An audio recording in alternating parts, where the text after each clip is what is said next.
Hello, everyone, and welcome back to the Forest stage here at ETH Barcelona. It's my pleasure to introduce to you Luca Mossini from both Enzyme and Avantgarde. Come on up and give him a hand. Okay, thank you. Thanks, Scott. Mike? Hi. I was actually listening to Rekka's talk earlier, and she was, I'm very happy that I can use my hands. I don't have to hold a mic. Well, I'm Italian, so expect a lot of body language and gesture because we are genetically designed to do that. So I'm Luca from Enzyme / Avantgarde. Avantgarde being the core developer of the Enzyme protocol. We're one of the OG protocols in DeFi, actually DeFi before DeFi wasn't even a thing. And today I'm going to talk about DeFi asset management, which is increasingly important for both for DAOs and I would argue also for CeFi. Let's unpack those things because there's first I would like to talk about DAOs. DAOs has a few set of challenges. The first one being like I guess an obvious one, the lack of treasury diversification, which becomes very obvious during bear markets. Second one is the cumbersome decision making. There's lots of people shouting at each other. It's very difficult to make decisions, and it becomes very clear if you spend enough time on DAO forums. And there's little decentralization and accountability. Some DAOs don't really deserve a D. Not all of them, of course, but sometimes there's still like very centralized structures with very little transparency on what's going on behind the scenes. The reasons are pretty obvious or pretty clear to me. There's priority on building products and building solutions rather than managing treasury, which is more like a financial background type of thing. DAO governance is very cumbersome and very chaotic at times. And also, there's also a lack of tooling and treasury management expertise. Most of the DAO founders are typically technically minded or from a technical background, so there's still not many people from financial backgrounds or treasury management skill sets that can actually do this job. The effects of this lack of management, massive drawdowns. You see treasuries, wallets going down 80, 90%, 95%. Like during the year, so that's pretty crazy to see. Forced sell-offs. DAOs realize that they need some cash runway, so need to sell tokens, or they need to sell blue chip like assets like Ethereum or Bitcoin at the worst possible time. And in extreme situations, we also see violation of the very ethos of crypto. Like like I won't mention any names, but like things like taking over like the collateral of like users in the protocol. So that's pretty extreme. I like to close every section with a sort of tweet closing thought. And in this case, it will be like, it's about time that DAOs really start to manage their treasury in a more professional way. Let's go to CeFi, because I would like to include them in the conversation as well here.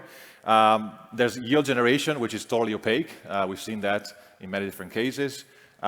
Users don't control their assets, so not their keys, not their coins. And management, we see that happening all the time. Management hiding issues over and over, like tranquilizing the market, say everything is okay until it's until it's too late. Again, the reason here are understandable. Most users, let's be honest, they just want higher APIs. And so how do you get higher APIs? Using higher leverage and more leverage. So if my competitors using leverage, then I have to do the same in order to match that. And most of the CeFi players, I would say they use opacity, or they consider opacity as a sort of competitive advantage. So there's really no incentive to be more transparent. But of course, when things come crashing down, then we have panic, because of course users don't know what's going on. So if you don't know what's going on, as soon as you smell something, then you just run. And so there's like sometimes insolvencies are the result of like a self-fulfilling prophecy, because everybody starts rushing away. And of course you also have these pauses, withdrawal pauses. I think it's funny that they call it like we pause the withdrawals, like they think that they won't resume it at some point. My father used to say, there is nothing more permanent than a temporary solution. So yeah, this creates like domino effects. as we can see, bankruptcies one after the other because they're all sort of connected with each other. So I guess the big question is, what can we do to prevent this type of systemic failures?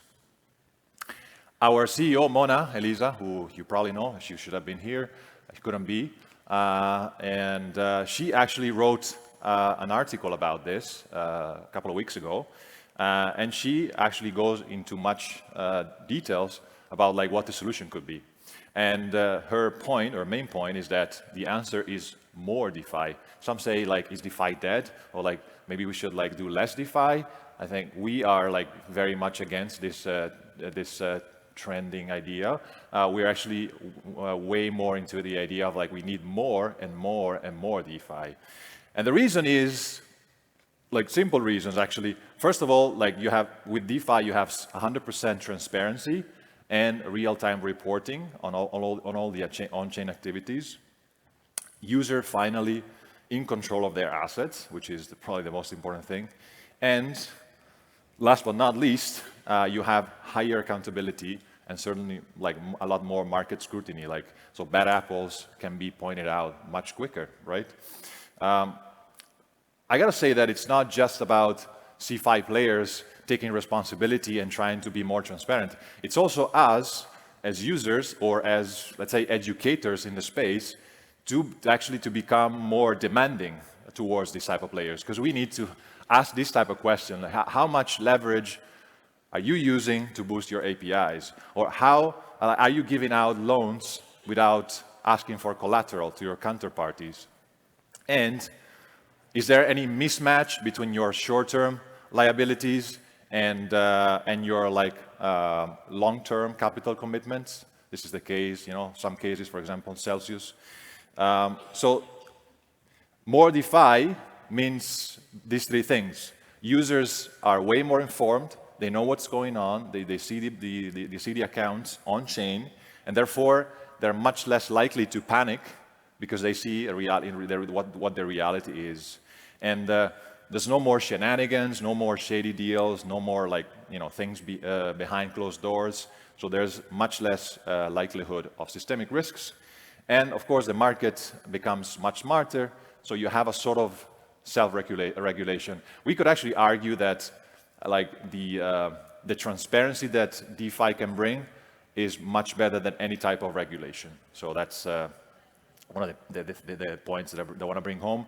And it's actually also about time that CeFi considers on-chain transparency as the ultimate marketing tool. I think transparency will become much more important, and many more players will use transparency as a way to say, hey, we're here for the long term, we're sustainable, and our business model is on-chain is here to prove it. So very, very excited to see what can happen with on-chain DeFi asset management.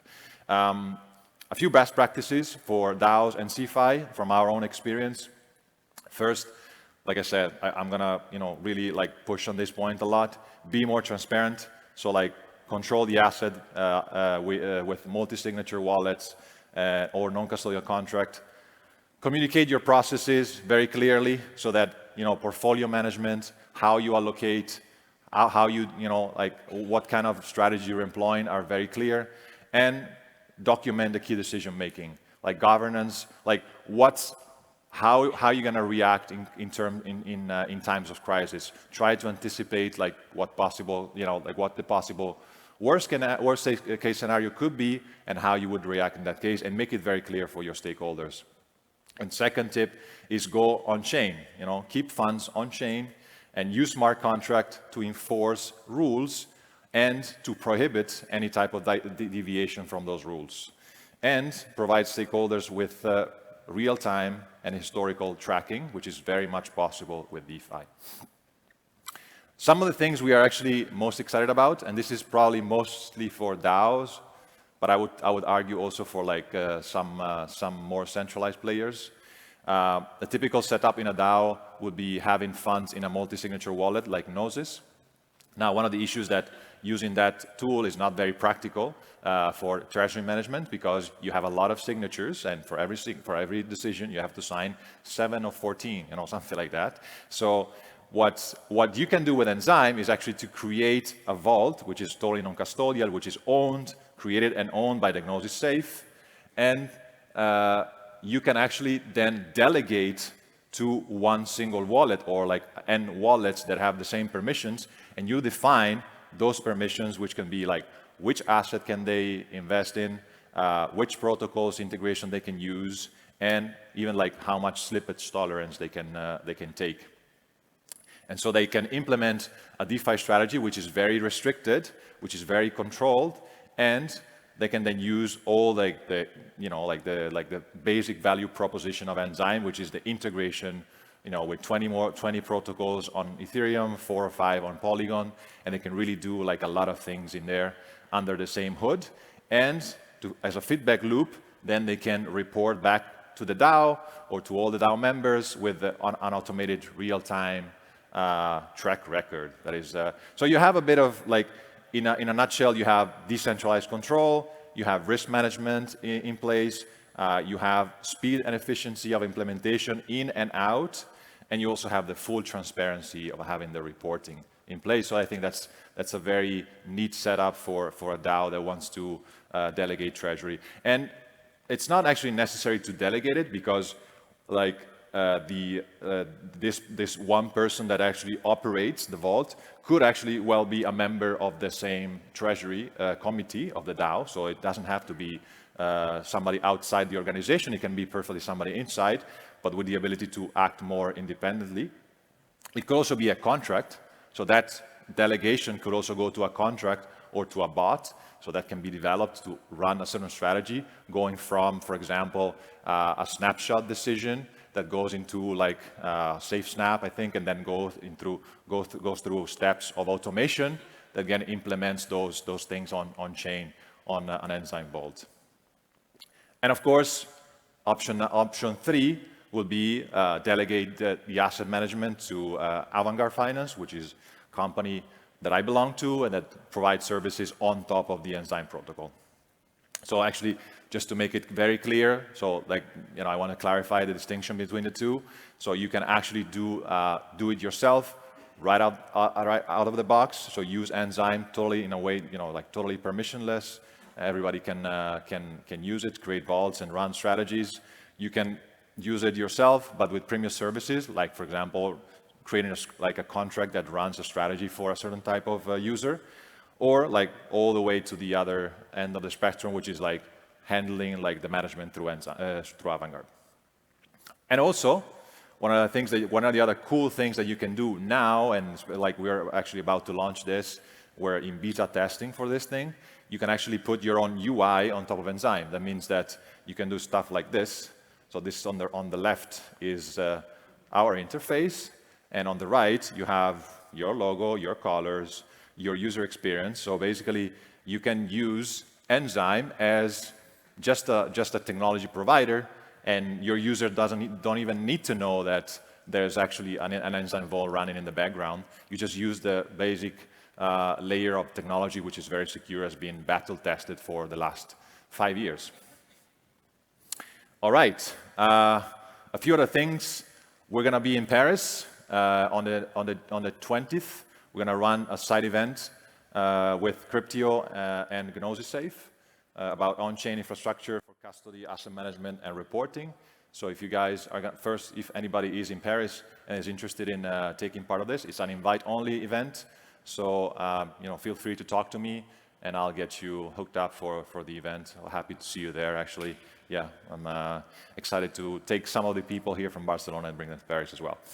All right, last tweet is DAOs, CeFi, and ReFi, which actually I learned yesterday what it was, and I am very happy to have learned it because I think it's a very cool idea.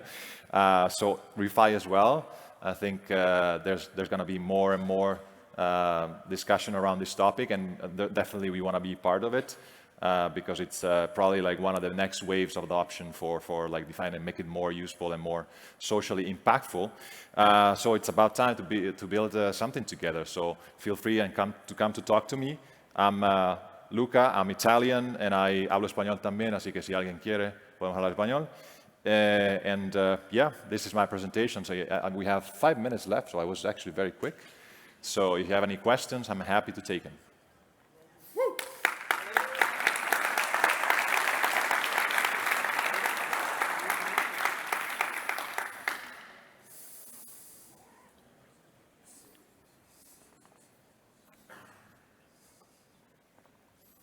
Yeah, yeah, I guess we need a mic.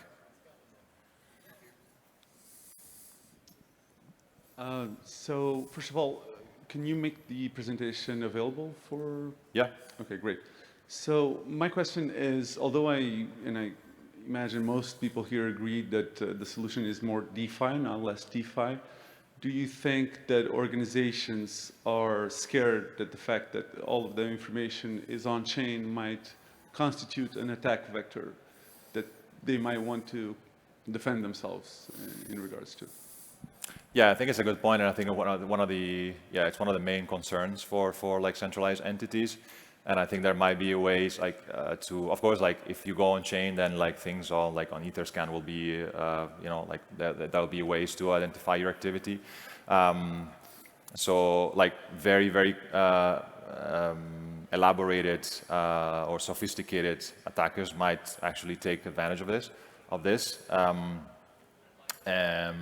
They will have to be very sophisticated. For us, for example, with the white label solution, we can, first of all, we can make the vaults not visible for the rest of the community. We can also hide the whole activity log, so that can be like completely only for the stakeholders that you want to show them. I imagine that is in regards to the interface, not obviously to the chain activity itself, right? Yeah. Okay. Yeah.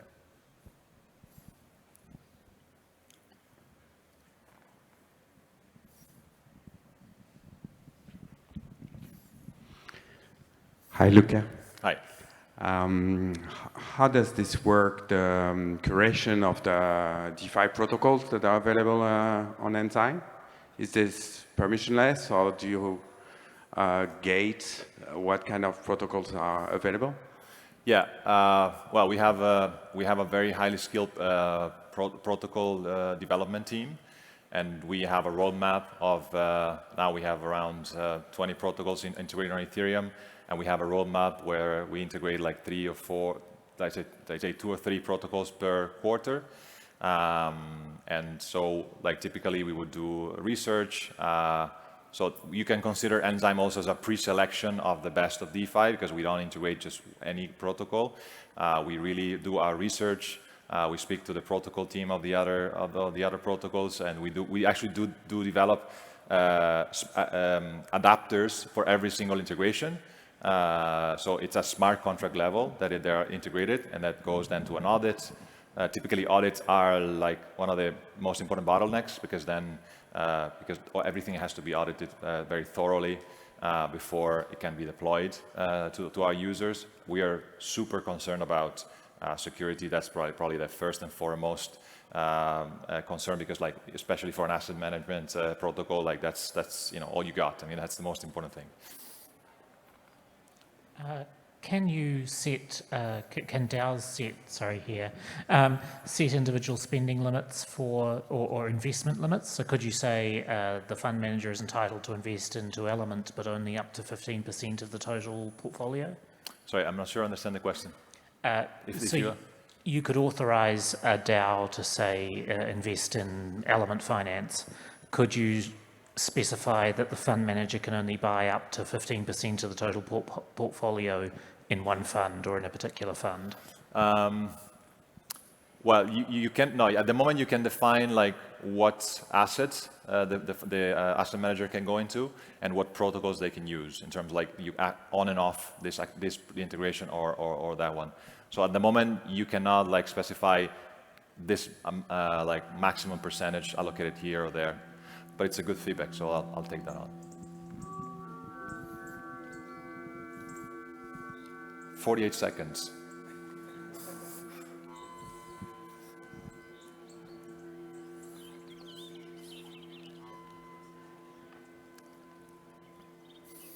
All right.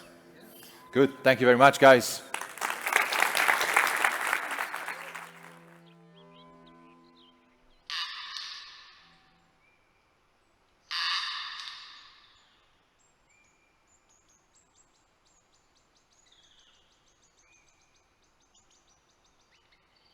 Great. I'm great.